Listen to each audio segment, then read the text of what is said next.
everyone, my name is Josh and this is Whimsical and Interesting Musings, and today I will be talking about the third episode of Black Mirror Season 6, and that is Beyond the Sea, taken from Bobby Darin's song of the same name. And this film, this particular episode focuses on two astronauts, Cliff and David, played by Aaron Paul, aka my arch nemesis Jesse Pinkman, and Josh Hartnett, respectively. They play two astronauts who, when they go up into space, they're in an aircraft where effectively it has to be manned by two people, manned and operated by two people.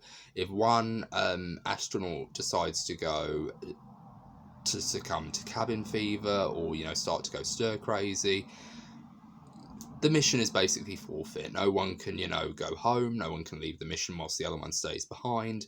You essentially have to get another astronaut up there if that's the case, but for the most part, it's going to take years to do. So to prevent that, the government have actually created a manufacturing company that basically makes replicas, which are basically artificial humans. They're humans that look like the people that they're intimidating. They look like the person. They sound like the person. But for the most part, they are, when you cut them open or anything like that, you see basically oil and robotic innards. And David is a father, and he lives in California with his family. And he's a very nice guy. He likes to draw. He draws sketches of his family, his wife and his children. He likes to take them to the cinema. He takes them to the fun fair to go and have ice cream. He's very attentive, and he's very, caring, considerate to his children, and he's also very loving to his wife. He likes to dance with her whilst listening to La Mer, which is the original French version of Beyond the Sea. And I'm glad this version was picked over the Bobby Darin version, because as much as I love the Bobby Darin version, I love it in the game BioShock. Like, whenever it comes on, I always find myself laughing a little bit because it seems like a very contradictory song to play whilst you're in this very horrific environment. But at the same time, I just love it. I love that little bit of dark comedy that BioShock has, but I digress.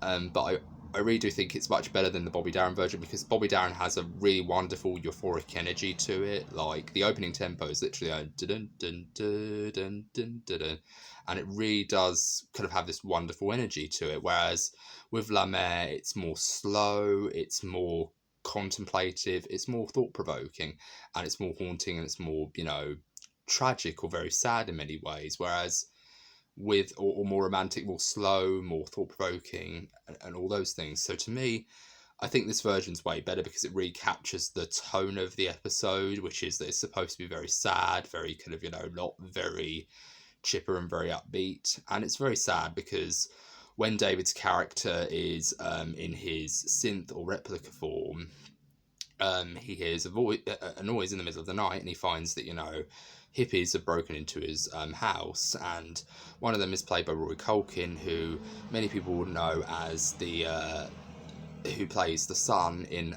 Signs, M. Night Shyamalan's Signs, Mel Gibson's son in M. Night Shyamalan's Signs. He plays that character, but he also plays Charlie in Scream 4, so he's a very well-known actor, and he's done well for himself in his adult years. He tends to love the long hair look. Like, I absolutely love the fact that he has long hair in this. But yeah, he's not a very nice person in this, so he plays a really horrible hippie leader who decides to incapacitate David's synth form, and he decides to tie up himself and his family, and he tends to think that what he and his wife are doing are unnatural, like he's a synth or he's a replica, and he seems to get the idea that they procreated while he's in his replica form, and he thinks to himself, well, I'm doing God's work, and I'm just going to kill your family, and things like that. And he just ends up, butchering the family, he butchers the wife and the children, but then he also, sets fire to David's replica form. So when David wakes up from his link, he finds himself in a permanent state of grief. He literally doesn't take care of himself, he doesn't wash himself, he focuses too much on his exercises, and when he's not exercising, he's not exercising full stop, he's literally not looking after the ship and not pulling his weight. So Cliff decides to, when talking about it to his wife, he decides to basically come to the conclusion that he can use his link and spend time with his family whilst he's up there, waiting for him. And to a certain extent it works. First of all, it starts off very nice where he goes into Cliff's synth, and he starts to really bond with his family. He starts spending more time with his son, but then he also starts to spend time with his wife, and it turns out that him and his wife have a lot more in common. Him and David have more in David and Lana have more in common than Cliff and Lana have in common, because he likes books, so does she. They talk about a lot of stuff more, and they have much more wide varieties of conversations, rather than brooding husband and supportive wife roles, which is kind of annoying. But I really do like the fact that there's a lot more that these two talk about, rather than just, oh yeah, what's the mission like, how's the son doing, all the rest of it. They actually have a wide variety of conversations, and I thought, why didn't these two get together? Like, they have much more better chemistry. But therein lies the problem, because then I'm going to take a little bit of detour from the plot to actually talk about the acting in this episode. Aaron Paul is probably, I think he's a good actor, but I kind of feel like it's been tainted because he plays a character in a popular TV series that I'm not a huge fan of, and I kind of found him a bit annoying, and he still kind of remained annoying all the way to the very end for me. So yeah, I didn't really feel like he was given any dimension or any depth, and yeah, I kind of feel like he's kind of been a bit tainted for me since, starring in that role. But I feel like he's a good actor, and he proves in this particular episode that he can really have a lot of range, because essentially he's playing a replica. He's playing both Cliff, who's an actual person, but then he's also playing the replica version of himself. But when David's character, Josh Hartnett's character, puts his consciousness into Cliff's replica, he has to portray a lot of range, and there's a really good degree of body language changes and all these other things, like changes in expression, changes in tone of voice. Like with Aaron Paul's character, it's very gruff, very old-timey, whereas with Josh Hartnett's, it's very, chipper and very optimistic, despite the fact that they're both varying in age. And it feels very weird, but it feels very right as well, and I feel like Aaron Paul did a very good job. I feel like Aaron Paul did a much better job of the Jesse Pinkman character in a film called Den of Thieves with Gerard Butler, because I felt sorry for him more in that one, and he actually had a little bit more depth to him in that version, surprisingly enough, if you look very carefully, than any of what Jesse Pinkman did in the entirety of Breaking Bad. Yeah, I said it, he wasn't that well developed, and he wasn't really all that interesting to me. So yeah, I'm going to say I hate Jesse Pinkman, so I was actually quite glad when it got to the much more darker elements of this episode. And what I want to say is, spoiler alert for the entirety of the episode. If you don't like the episode, please give this episode a pause, go and watch it, and then come back and hear my thoughts on the ending and all these other things. But and let me know your thoughts in the comments. What did you think of this episode? Did you think it was a good episode? Did you think it was too bleak for your taste? Did you think there are areas where it could have been improved? Let me know your thoughts, because I'd really love to create a discussion about this episode, and I'd love to create a discussion about all the episodes, I feel like, because there's a lot to talk about. But yeah, I feel like this episode really is a great example of how to use technology as a springboard to create human drama, because essentially, yes, Lana is getting romantically involved with a man who looks like her husband, but inside his consciousness is someone completely different. He has a completely different personality to her actual husband, and it kind of tells you a lot about her as a person, and then her dynamic with her husband, in the sense that the way she reacts when it comes to him putting the moves on her. But when she tries to talk about it with him, and she says things like, oh, he hit our son and things like that, and this made me hate his character even more. Like he said to his wife, you gotta admit, my dear, our son's a little bit of a shit. And I thought, how? Like, how is he a little shit, Cliff? Like, how is he? Like, he doesn't really give me the impression that he's a little terror or he's a problem child. Like, he's always very polite. Like, he sits down and watches you when you chop wood. A child watching his father chop wood, that's what he's forced to do. Like, he's hardly, going out with his friends and kicking a ball through people's windows. He's hardly, spraying graffiti on the walls. For goodness sake, he's not that much of a problem child. He seems very obedient. Like, when he gets up after he eats dinner, he says, Dad, may I be excused? May I leave the table? And he says, of course you can, son, and things like that. And I thought, he's actually a really good child. Like, what's wrong? Why is he a problem child?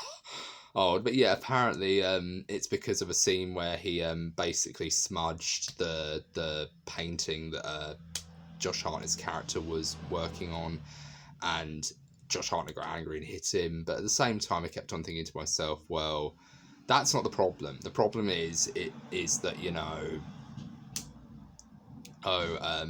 Lana isn't telling him the big issue, which is that he tried to put the moves on her.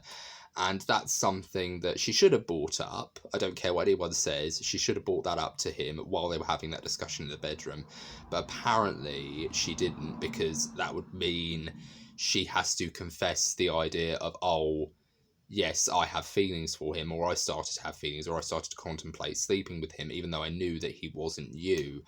And it really is a bizarre conundrum, because part of me felt like, okay, but just tell him that he tried to touch you. Like, tell him that he tried to do that. Like, be honest. And that's the thing. So when it comes to later, when he confronts him about it, when Cliff finds the drawings of Lana in the bunker, where he keeps all the drawings of his family and things like that, where David keeps all the drawings of his family, when Cliff finds those and he confronts him about it, he gets very angry, and David says, well, you don't know how lucky you've got it. Like, you've got a family, you've got a wife who loves you, you've got a son who respects you, and you don't take advantage of it. Like, you're not a very good father. And to me, he's right. Like, when he says things like, oh, he's being manipulative, when he says things like, oh, you're not happy, are you? Or oh, he's being manipulative when he has the painting, when he tries to do the painting, he's trying to manipulate Cliff into staying there extra time.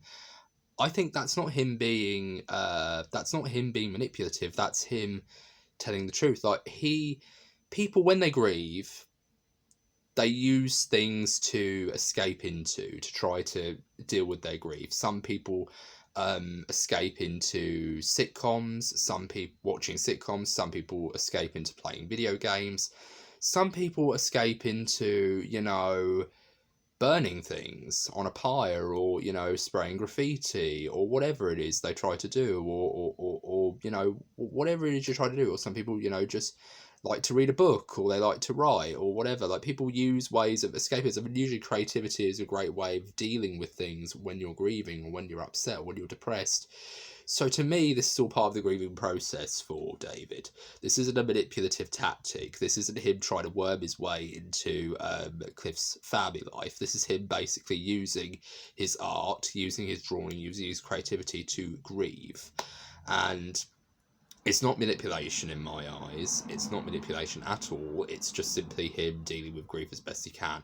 Yes, it might have a little bit of an ulterior motive that he wants to get close to Lana, but that isn't fully formed until much later in the story. And I don't think he went into it thinking to himself, yeah, I'm going to cheat on, you know, Cliff by getting close to his wife. It never came to that, I don't think, because I don't think he was thinking about that. He was purely grieving for his wife and children. Like, that's what happened. So I was completely on David's side. And up until a point, that's up until the ending. And when they have the big confrontation where he says, you know, oh, my wife and child don't want to see you again. They can't stand you. They're awful. They can't stand you. They can't stand the sight of you. They don't want to ever see you again. David decides to take it upon himself to create a detour where he basically does the Buzz and Woody routine in Toy Story, where Woody decides to basically say, oh, this toy's fallen down the side of the desk, and oh, he's trapped, Buzz, and things like that, where instead of him going, oh, there's something wrong, he goes to Cliff, oh, there's something wrong with the gear shift of the ship, it's trapped, you know, Cliff. And he goes out in his spacesuit and he's like going, there's nothing wrong, I don't see anything. And, you know, during that time, Cliff decides to do his version of get the robotic car out and, you know, swerve it round and try to self-sabotage him. But instead of actually doing that, he decides to take a knife and kill both Cliff's wife and child, and do very much the similar thing where the hippies spray blood all over the walls, and he does that while he's also in his replicant suit. And this is basically his way of saying, well, you didn't appreciate what you had while you had it, so might as well show you what the world would be like without you, and without your family and things like that. So we're trapped in this hell together, you and me. Like, we've got to do it. We've got a mission to do. Let's do it. Sit down. and I absolutely I loved it. It was a horrible ending, and it made me really hate David, but part of me kept on thinking to myself, again, David was kind of right. He really was kind of not a very nice. Cliff wasn't a very nice person. He wasn't a very attentive father. He wasn't a very loving husband. And I kind of found myself thinking, all Lana did while Cliff was around was just basically hear what he had to say. She never did get the moment where it was like, oh, what about what I want? What about what I've had to sacrifice in order to be here? Like, there's literally this discussion where after he destroys the painting in the episode, where she literally throws all her cards on the table. Like, she even says to him, not in a dramatic shout, but she says to him, like, what about what I want? Like, me and your son have literally packed up our entire lives in the city to be down here with you in the country while you're up here, up in bloody space, doing whatever it is that you're doing. They never make it clear what the hell they're doing up in space. Like, it's very vague what's going on up there, but that's not meant to be the point. But part of me just feels like she is right. She is literally saying, we have literally picked up our entire lives for you. We have done everything that we ever want to do for you. We've sacrificed everything. I've had to sacrifice my dreams and ambitions to be with you, to be your wife. And it's so true. And I kept on thinking to myself, yes, preach, like, please say this stuff. Like it was just a really magical moment. I found myself thinking, finally someone's saying it. It's like, finally someone has written this character that Aaron Paul plays, where he's finally being taken to task for all the bullshit he's done in Breaking Bad. It's like Charlie Brooker deep down knew that Jesse was a flawed character and just took this opportunity to really just kind of stick it to him every chance he got.